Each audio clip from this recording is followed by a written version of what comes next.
tanggal 4 Februari 2025 pukul 10.00 WIB.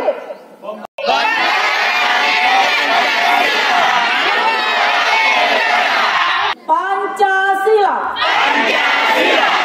Satu. Ketuhanan Yang Maha Esa. Kemanusiaan yang adil dan beradab. Tiga. Persatuan Indonesia.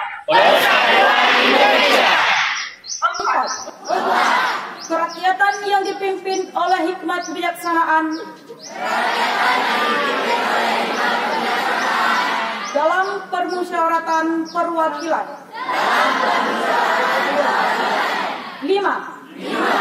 Keadilan sosial bagi seluruh rakyat Indonesia.